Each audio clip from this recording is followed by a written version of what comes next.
So let's go ahead and start with the automotive driving network designing tutorial. There will be three main components which are in play here: the designing the CAN bus network, designing the gateway, and using the Ethernet as the backbone. So let's go straight ahead to the CAN bus. So what we have on the left hand side is the library, list of libraries, and for obtaining the CAN bus library, you just have to go into this interfaces and buses and select the CAN folder. Inside that, we'll be having the CAN node and the CAN bus.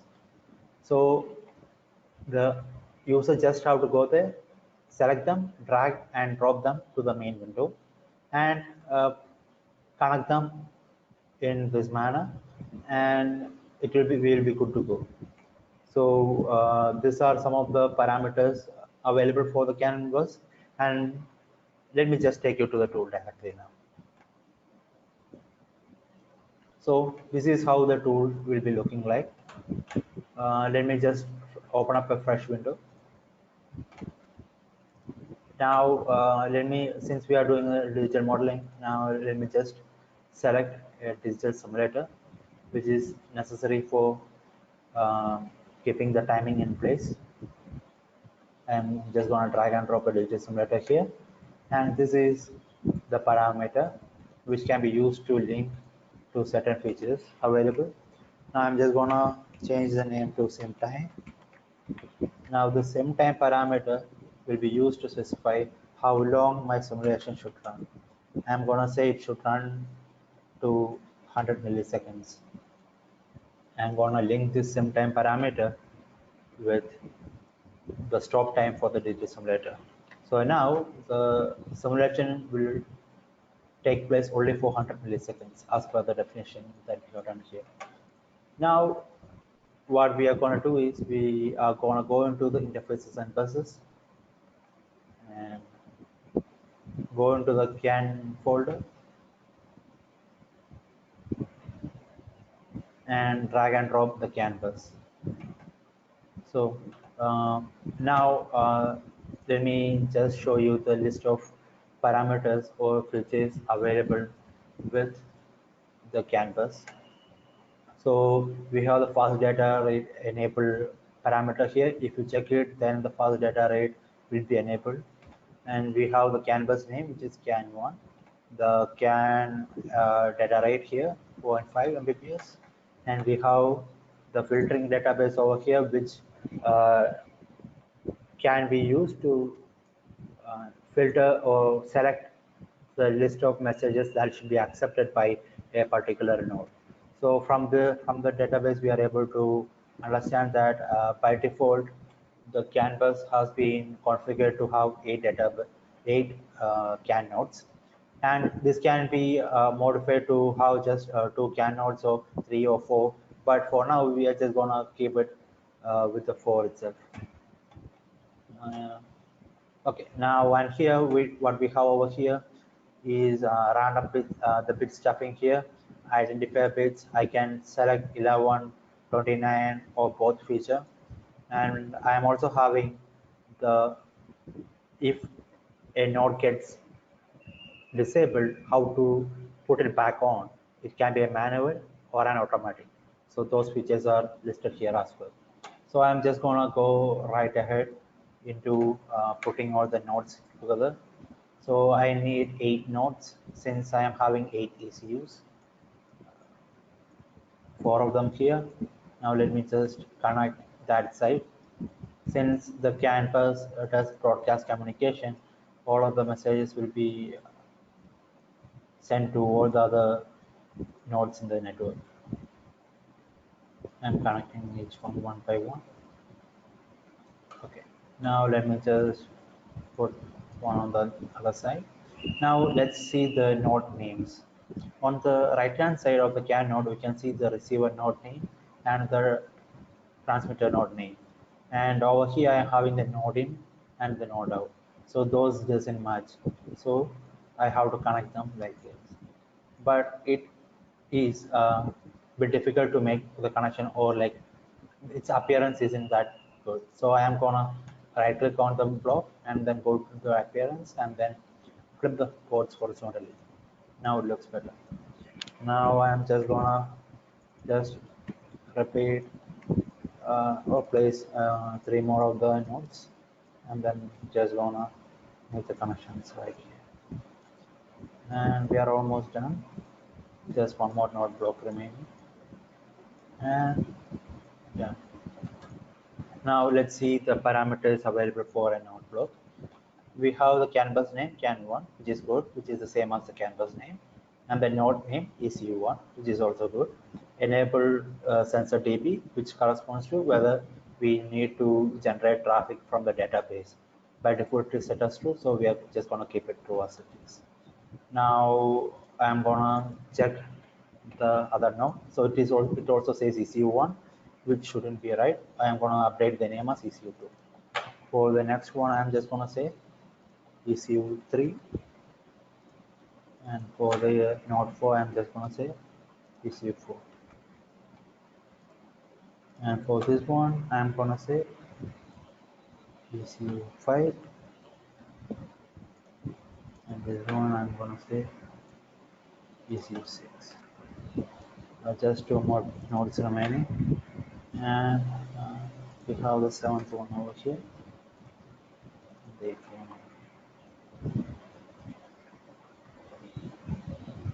Okay. Now I am just going to drag and drop a block from the results library, so that I'm just going to take a text display so that I can see what is happening over here.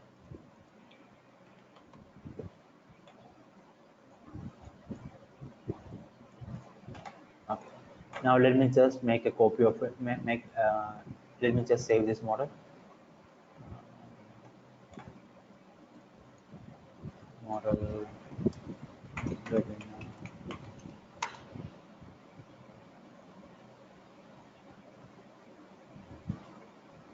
Okay. Now let me just run it.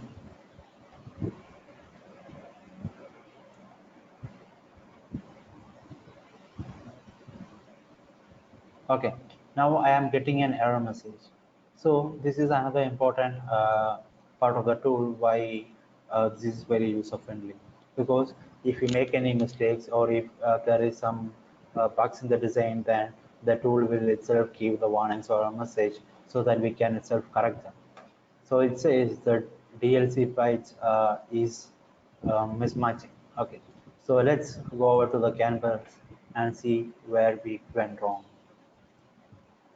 So, okay, so what happened is for the ABS data, for having an ID of 608, the signals generated are car speed and diagnostics. So, two signals are generated for ABS data message. So, both of them are having a TLC of 4 and 4. So, since both of them are integrated as part of the ABS data, the DLC for ABS data should be 8, which is sum of both signals. Okay. Now let me just save it and then let's run it again. Okay, we get all the traffic out here, and let me just select them. Okay. Okay, so we can see the traffic or the packets going across the network.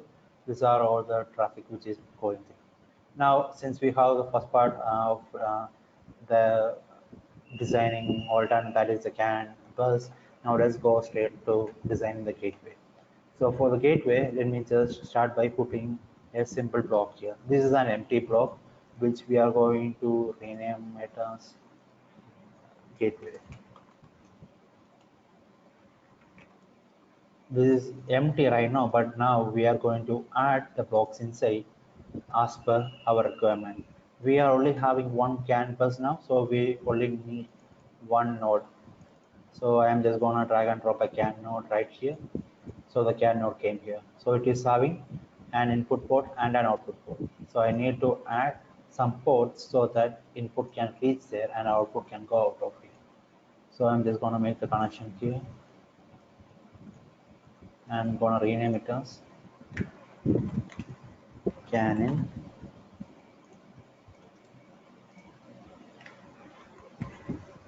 Canon. Now let me just put a parameter to specify the gateway name.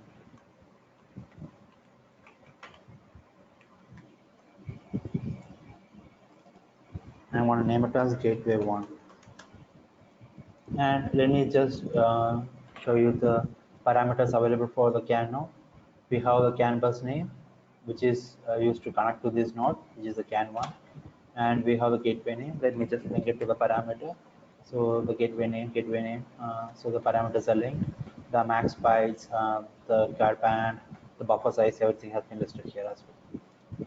Now let me go to the TSN library and drag and drop the block database.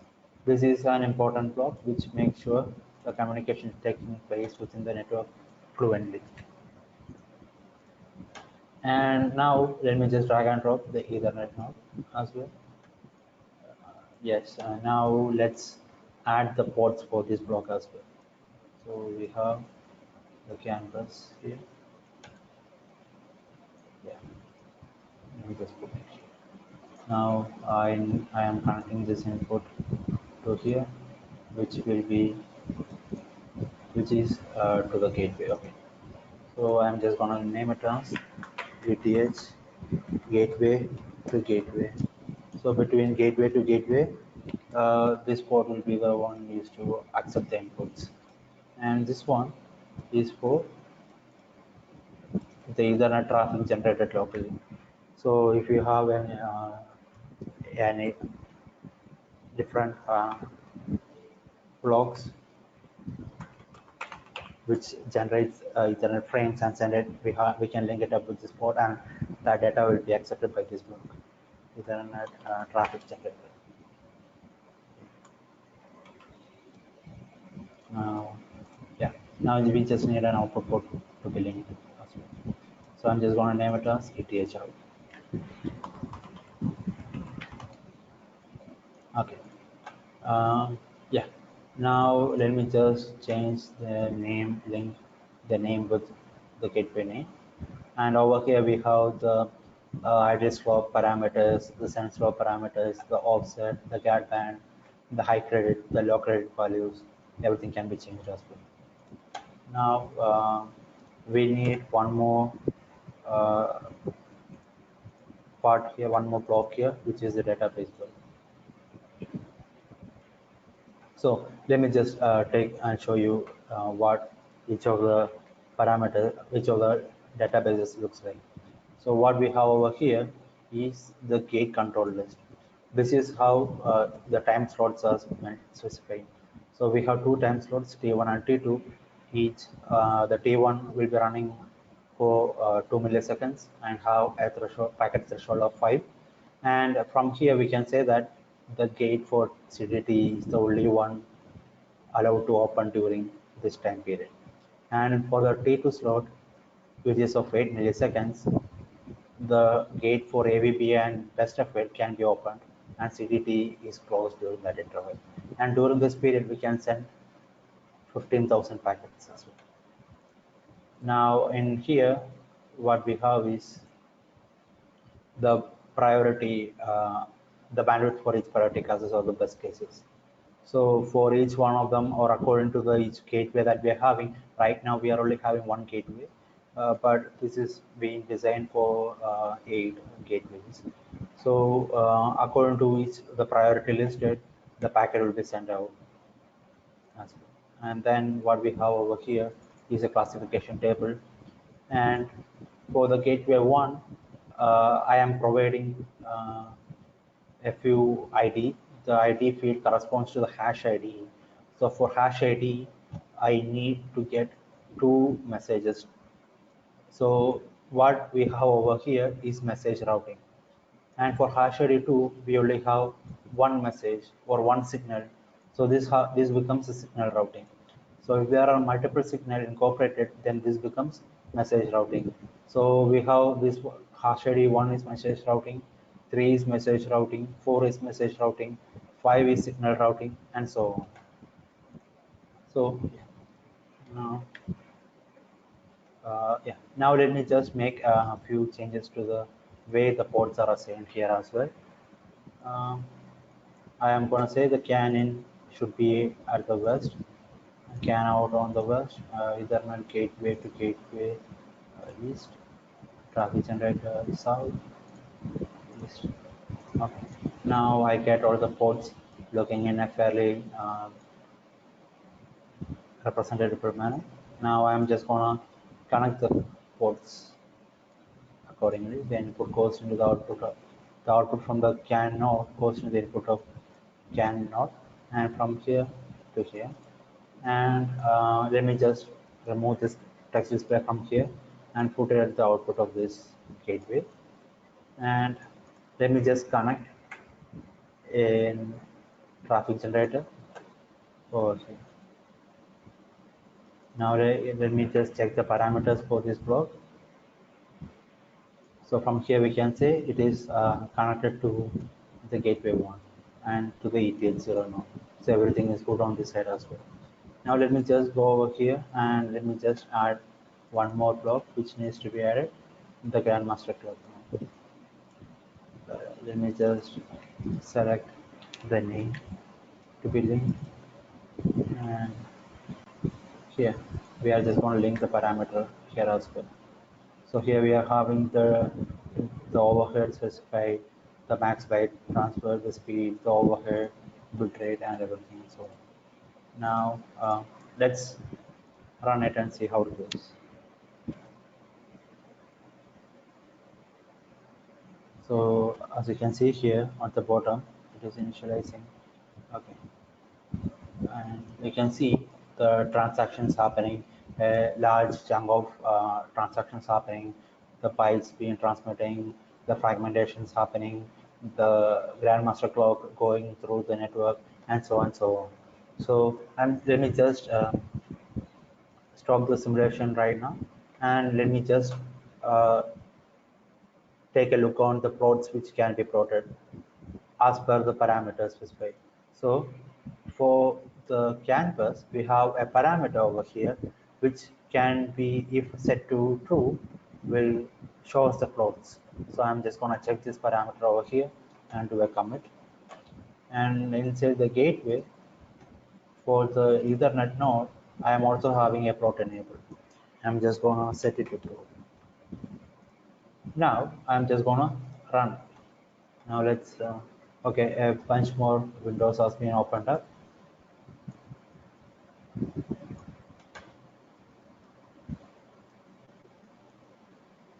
So this window over here lets us know the messages were going through the CAN bus network, the CAN1 network. CAN1 ECU 7 output happening at the 948 microsecond, and then going on like at now it's at 25.128 milliseconds and go on. And what we have over here, the ECU statuses. The ECU, we are having 8 ECUs. So 8 ECU status, we can see it here. And what we have over here is the buffer occupancy. And for each of the different service classes, we can see the buffer occupancy here as well. Let me just see it as dots. Okay, now it's all better. Now then, what we have over here is a sense slope and ideal slope plotting, and what we have over here is a power plot for the CAN bus network. And yeah, so these are some of the statistics generated by using the TSN library blocks and the bus standard blocks available in our library. Yeah, so let us go back to the presentation. So we covered the gateway and just a brush up on the gateway modeling. So the gateway library, the TSN library can be obtained from the Lucid library, which I have put it in my machine. And if the user is having, or if you are having trouble finding or locating one of the library blocks, you can just use this find feature over here, and we will return the result straight away.